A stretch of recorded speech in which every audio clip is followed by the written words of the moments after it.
अपना आता पता लिख देना, खुद का मत लिखना, पेंटर का लिखना, जिस आर्टिस्ट ने बनाया है उसका नाम लिखना, तो मैं उसको चिट्ठी जरूर भेजूंगा। उनसे कलेक्ट कर लें, कोई ले लीजिए भाई। अच्छा, यहां जो 5-6 लोग खड़े हैं, ये जो यहां 5-6 लोग खड़े हैं, वो पीछे सबको परेशान कर रहे हैं, जरा वो वहां से जगह करें।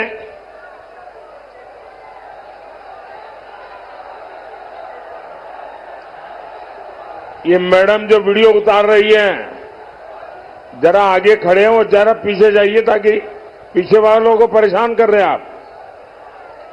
अच्छा, सुन नहीं पा रहे आप लोग वहां?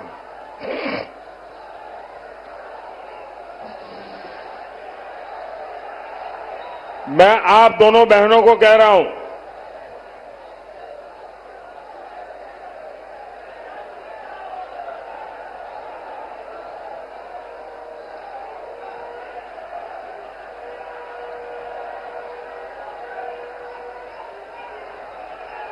भारत माता की, भारत माता की, भारत माता की।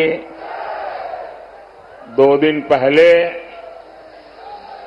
मैं बनारस में था। वहां जो माहौल बना, जिस प्रकार से काशीवासियों ने लोकतंत्र का उत्सव मनाया, और स्वाभाविक है कि प्रधानमंत्री वहां नामांकन लेने गए थे, तो जरा मीडिया वालों का भी ध्यान ज्यादा रहता है। लेकिन सवाल काशी का नहीं है। हिंदुस्तान के हर कोने में, कन्याकुमारी से कश्मीर तक और अटक से कटक तक, सब दूर यही उमंग है, यही उत्सव है। और लोकतंत्र की क्या ताकत है, उस पर दुनिया का ध्यान गया है। और मैं पहली बार देख रहा हूं कि दुनिया के अखबारों में पहले पेज पर भारत के लोकतंत्र के उत्सव की खबरें छाई हुई हैं। भारत के, भाई आप बैठिए, और एक बार भी खड़े नहीं होंगे आप।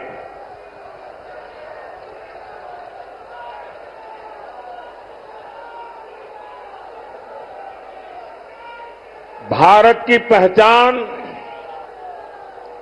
भारत का माहात्म्य दुनिया के लिए भी कितना महत्व रखता है, इसका ये परिचय है।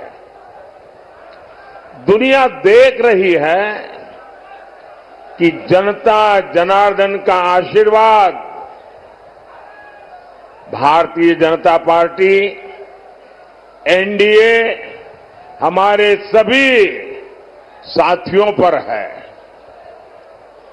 और जहां भी जाते हैं, एक ही स्वर सुनाई देता है, एक ही नारा गूंज रहा है, एक ही संकल्प चारों तरफ लेकर के लोग चल रहे हैं, और वो है फिर एक बार, फिर एक बार, फिर एक बार। भाई और बहनों, आखिर दुनिया को ये विश्वास कैसे है? ये रातों रात तो नहीं हुआ है। दुनिया ये जन समर्थन देख रही है। आपका प्रेम और आपका आशीर्वाद, आपका स्नेह दुनिया को अचरज कर रहा है। दुनिया देख रही है कि भारत के लोगों को मोदी की गारंटी पर कितना भरोसा है।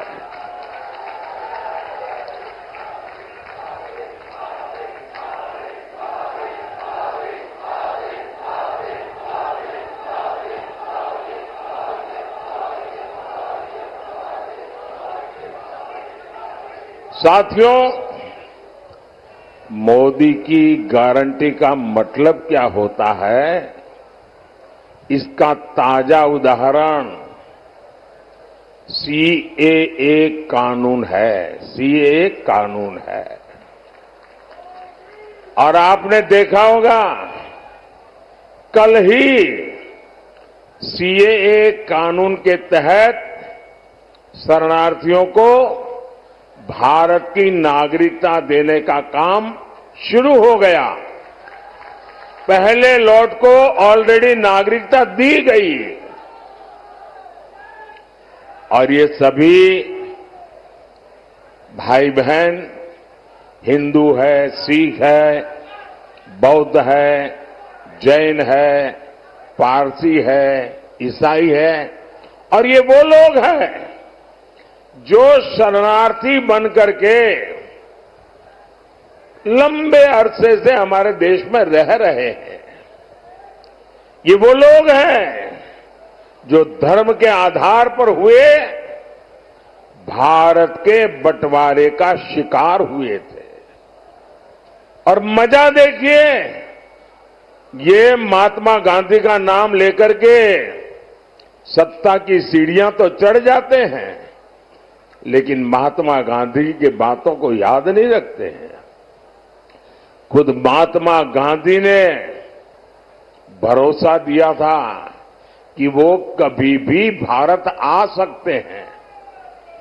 70 वर्षों में हजारों परिवार प्रताड़ना झेल करके अपनी बेटियों की इज्जत बचाने के लिए, अपना धर्म, अपनी संस्कृति, अपनी परंपरा को बचाने के लिए मजबूरन मुसीबत के मारे भारत मां की कोख में आकर के शरण लिया। लेकिन कांग्रेस ने इनकी कभी सूध नहीं ली, क्योंकि ये कांग्रेस के वोट बैंक नहीं थे। और ये लोग कौन है? ज्यादातर इसमें मेरे दलित भाई बहन हैं, मेरे ओबीसी समाज के भाई बहन हैं, मेरे पिछड़े भाई बहन हैं। और इसलिए इन पर वहां तो जुल्म हुआ ही हुआ, वोट बैंक की राजनीति में डूबे हुए यहां के कांग्रेस की सरकारों ने भी और उनके साथियों ने भी इन पर जुल्म करने में कोई कमी नहीं रखी। लेकिन यहां सपा, कांग्रेस और इंडी गठबंधन वालों ने इनके साथ क्या किया? इन्होंने सीएए के नाम पर ऐसा झूठ का पहाड़ खड़ा कर दिया, ऐसा झूठ चलाया। सपा, कांग्रेस जैसे दलों ने यूपी सहित पूरे देश को दंगों की आग में झोंकने का भरपूर प्रयास किया। आज तक ये इंडी गठबंधन वाले कहते हैं कि मोदी ये जो सीएए लाया है ना, जिस दिन मोदी जाएगा ये सीएए भी जाएगा। भाइयों बहनों, क्या इस देश में अब कोई माई का लाल पैदा हुआ है जो सीएए को खत्म कर सके? ये देश की जनता जान गई है, देश का हर नागरिक जान गया है कि आप लोगों ने वोट बैंक की राजनीति करके, हिंदू मुसलमान को लड़ा करके और सेक्युलरिज्म का ऐसा चोला पहन लिया था कि आपकी अंदर की पाप की सच्चाई बाहर नहीं आती थी। ये मोदी है जिसने आपका नकाब उतार दिया है। ये आपका नकाब, आप ढोंगी है, आप सांप्रदायिक है। आपने देश को 7 दशक तक संप्रदाय की आग में जूझने के लिए मजबूर कर दिया है। साहब, मैं साफ साफ कहना चाहता हूं मेरे भाइयों बहनों, ये मोदी की गारंटी है। देश विदेश कहीं से भी जो भी ताकत इकट्ठी करनी है कर लो। मैं भी मैदान में हूं, तुम भी मैदान में हो।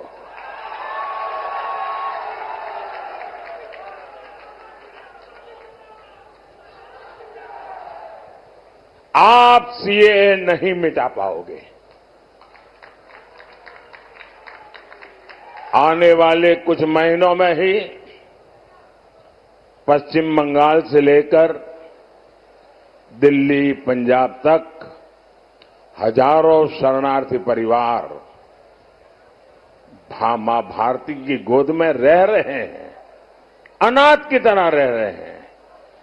वो अब सम्मान के साथ रहेंगे, उनके पास उनकी एक पहचान होगी, वो मां भारती के बेटे कहने के हकदार हो जाएंगे।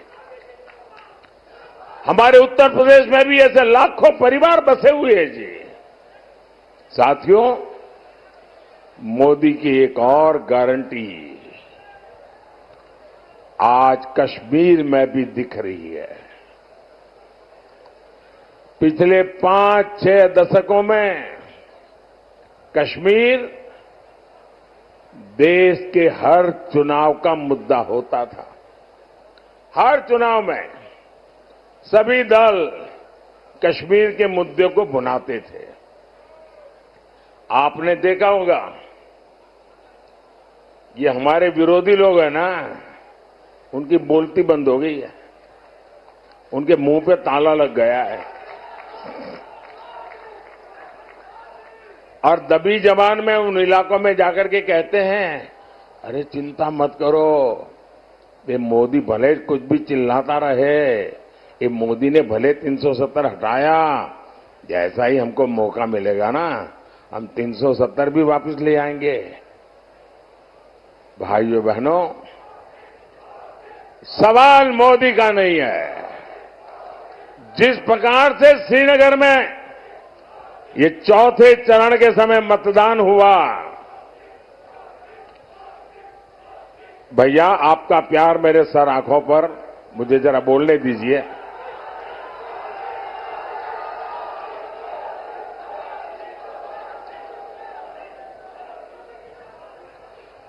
चौथे चरण में श्रीनगर में जो मतदान हुआ है, 40 साल के बाद वहां भारत के लोकतंत्र का उत्सव मनाया गया, भारत के संविधान का गौरवगान किया गया और मतदान करके लोग गर्व अनुभव कर रहे थे कि वे हिंदुस्तान की सरकार बनाने जा रहे हैं। श्रीनगर के जीवन में बहुत बड़ा दिन था और श्रीनगर के लोगों का उत्साह है ना, वो साफ दिखाता है कि अब कोई भी 370 वापस ला करके वोट बैंक की राजनीति नहीं कर पाएगा। आजमगढ़ के, यूपी के हमारे सैनिक परिवारों की माताएं बहनें हमेशा चिंता में रहती थी, न जाने कब कश्मीर की धरती पर आतंक की धमाका कर दें, न जाने कब पत्थरबाजी हो जाए और न जाने कब बुरी खबर आ जाए, कोई ठिकाना नहीं था। लेकिन मोदी ने कश्मीर में शांति की गारंटी दी थी। मोदी ने 370 की दीवार गिरा दी, 370 की दीवार गिराई। पहले वहां चुनाव आते थे तो वो हड़तालें होती थे, मतदान करने वालों को मौत की मुसीबत आ जाती थी, आतंक की धमकी देते थे। लेकिन इस बार श्रीनगर में पिछले अनेक चुनावों के रिकॉर्ड टूट गए भाइयों। साथियों, ऐसा काम वही कर सकता है जिसके रग रग में राष्ट्र प्रथम का संकल्प बह रहा हो। आप याद करिए, 10 साल पहले देश में एक सामान्य व्यक्ति की सुरक्षा भगवान भरोसे होती थी। कभी बम धमाके, कभी आतंक, कभी स्लीपर सेल, कभी दंगे, और आजमगढ़ की तो पहचान ही बदल दी गई थी। न जाने किस किस नाम से आजमगढ़ को बुलाया जाता था, कितना बदनाम करके छोड़ा था। देश में कहीं भी धमाके होते थे तो सबसे पहले लोगों का ध्यान आजमगढ़ की तरफ जाता था। लोग आजमगढ़ की चर्चा करते थे। और तब यहां समाजवादी पार्टी की सरकार आजमगढ़ की प्रतिष्ठा के लिए न कुछ सोचती थी, न कुछ करती थी। तब सपा के शहजादे आतंक के समर्थन में दंगाइयों का सम्मान करते थे। धमाके करने वाले आतंकियों को छोड़ा जाता था। स्लीपर सेल्स को राजनीति का कवर दिया जाता था। इसी रवैये के कारण देश भर में आतंकवाद फला फूला। अनेक माताओं को अपने बच्चों को बर्बाद होते देखा। और इन लोगों का आज भी ऐसा ही रवैया है।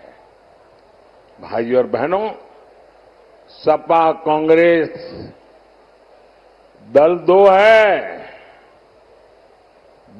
है, लेकिन दुकान एक ही है। ये झूठ का सामान बेचते हैं, ये तुष्टीकरण का, परिवारवाद का और भ्रष्टाचार का सामान बेचते हैं। अब ये लोग तुष्टीकरण की ट्रिपल डोज लेकर आए हैं। एक तरफ ये लोग पिछड़े, दलित, आदिवासी का आरक्षण छीनकर अपने वोट बैंक को देना चाहते हैं। दूसरी तरफ ये इंडी गठबंधन वाले आपकी संपत्ति का आधा हिस्सा छीनकर उसको भी अपने वोट बैंक को देना चाहते हैं। और साथ ही ये लोग देश के बजट को भी बांटना चाहते हैं। बजट का 15% भी अब वहां सीधा का सीधा माइनॉरिटी के नाम पर ही अलॉट करना चाहते हैं। मैं आप सबको कहना चाहता हूं, देश की एकता के लिए, देश में सच्चे अर्थ में संविधान का सम्मान करने के लिए, देश में सच्चे अर्थ में बाबा साहब आंबेडकर की भावनाओं को जीने के लिए हमें ये भागला करो राज करने वालों से चौकन्ने रहने की जरूरत है। देश को आज सबसे ज्यादा एकता की जरूरत है। 70 साल तक उन्होंने हिंदू मुसलमान करते रहे। आओ एक बन करके चले, दुनिया में देश का नाम रोशन कर करके रहे।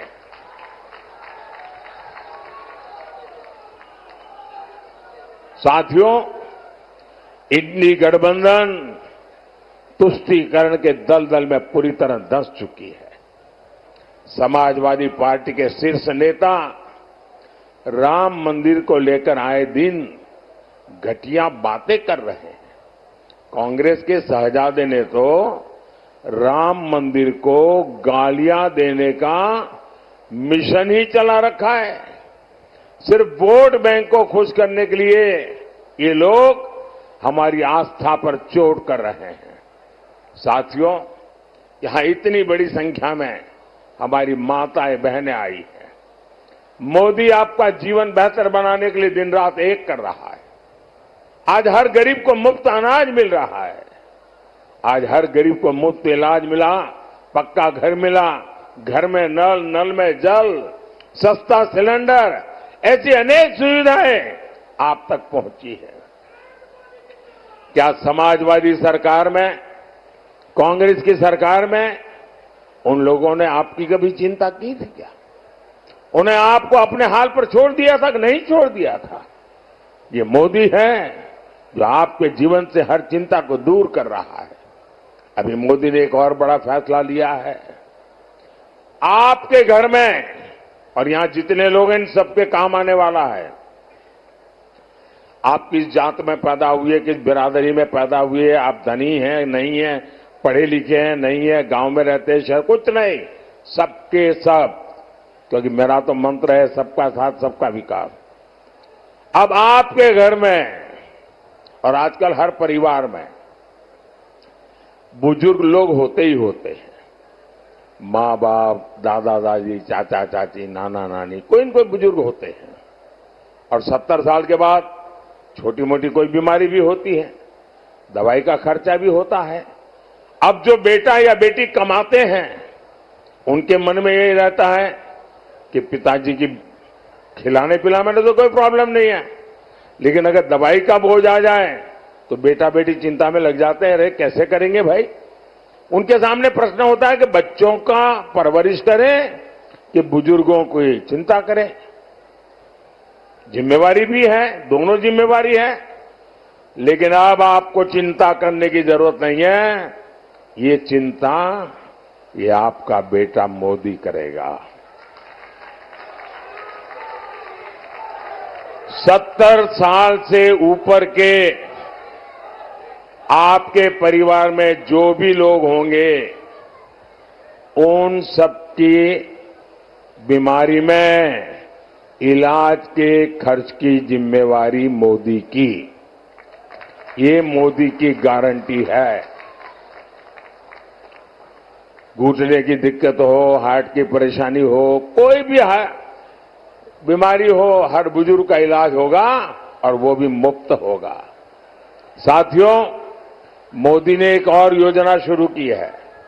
इसमें बिजली बिल 0 हो जाता है। बिजली बिल 0।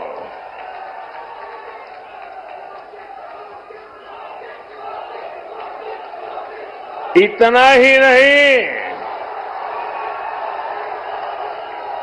बिजली बिल तो 0 हो जाएगा, लेकिन बिजली इस्तेमाल करने वाला हीरो बन जाएगा। सिर्फ निरहुआ हीरो हो गया था नहीं, आप हीरो बन जाएंगे। इस योजना को मैं समझाता हूं और ऑलरेडी चालू कर दिया है मैंने। ऐसा नहीं कि 4 जून के बाद करूंगा, कर दिया। योजना का नाम है पीएम सूर्य घर मुफ्त बिजली योजना।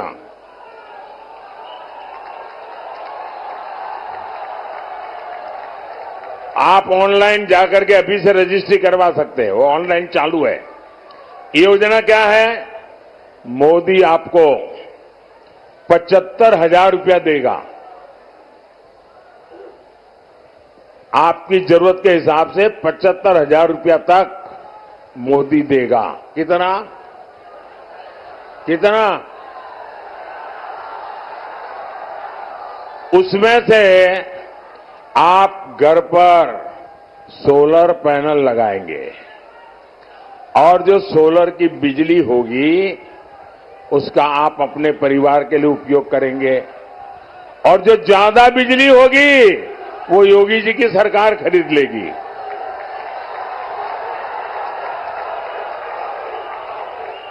अब इससे आपका बिजली का बिल तो 0 हो जाएगा, आप बिजली बेच करके कमाई करना शुरू कर दोगे। ये काम मोदी आपके लिए कर रहा है और आप रजिस्टर 70 साल से अधिक आयु के सभी वरिष्ठ नागरिकों को 5 लाख रुपए का मुफ्त इलाज। ये है मोदी की गारंटी। कहते हैं इंसान के अंदर अच्छाई और बुराई दोनों छुपे हैं। अच्छाई गुड बैक्टीरिया और बुराई बैड बैक्टीरिया। जब तक इनका सही संतुलन पेट में बरकरार है, लाइफ और हेल्थ वेरी गुड।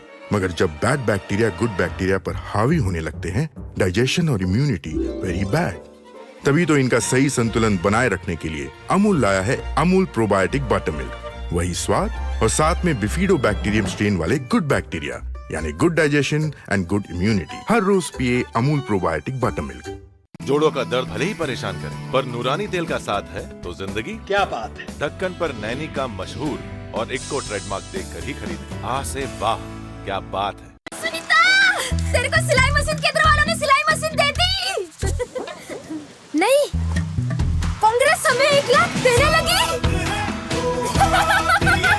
अरे कांग्रेस हमें 1 लाख देने लगी। जिसको पीते ही ऐसा लगता है जैसे जन्नत, जिंदगी, सब्लाइम, फ्रेश, ऑसम, संतुलित। बहुत मस्त है यार, बहुत मस्त है। Can I have one more?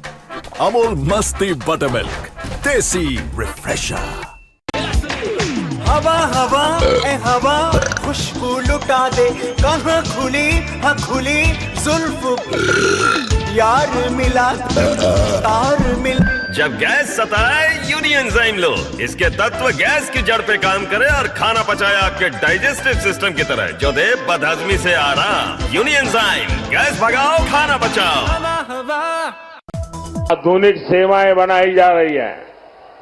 Mubarakpur का साड़ी उद्योग हो या फिर निजामाबाद के मिट्टी के बर्तन या फिर यहाँ का गुड़, ऐसे हर उत्पाद को दुनिया के बाजारों तक पहुंचाना हमारा लक्ष्य है।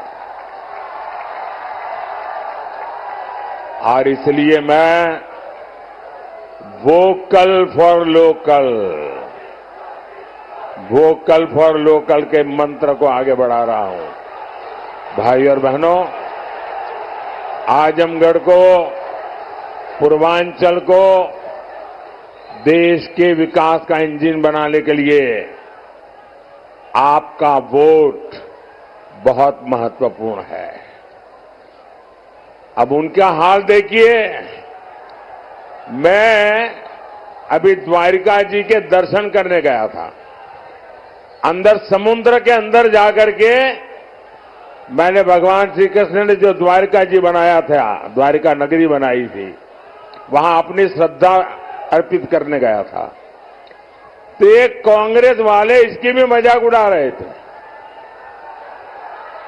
और मजा यह है, ये बिहार में आरजेडी वाले और उत्तर प्रदेश में सपा वाले, उनके परिवार के जो मुखिया है वो अपने आप को यदुवंशी कहते हैं। अरे तुम कैसे आदिवासी हो यार? जिसके साथ बैठते हो वो तो भगवान श्री कृष्ण को गाली दे रहा है रे।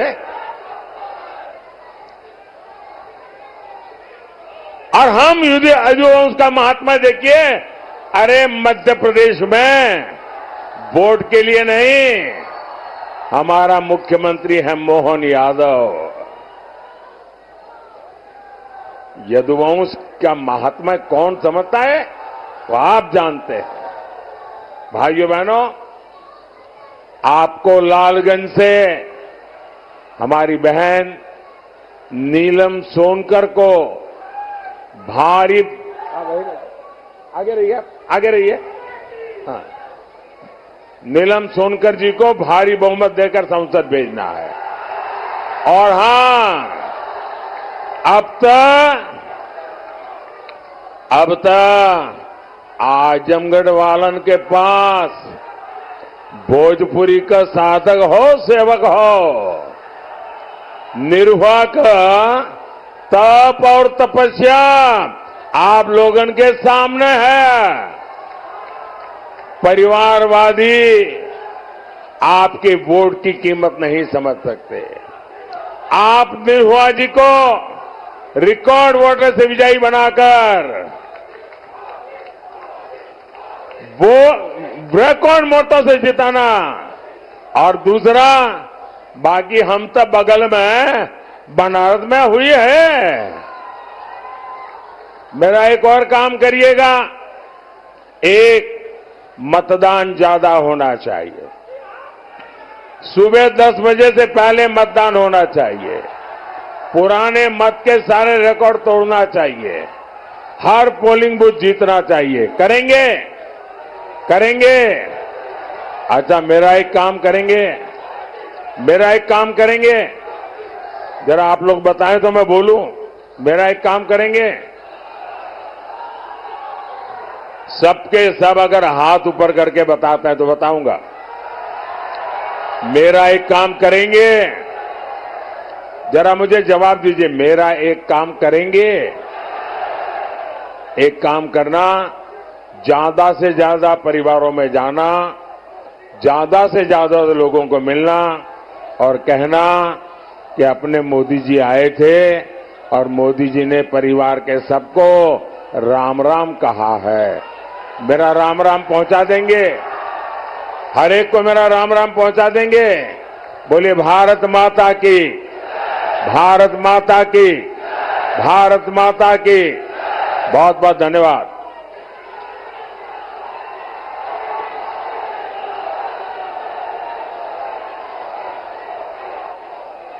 बहुत बहुत धन्यवाद आदरणीय प्रधानमंत्री जी। आपके आशीर्वचन से पूरा आजमगढ़ धन्य हो गया है।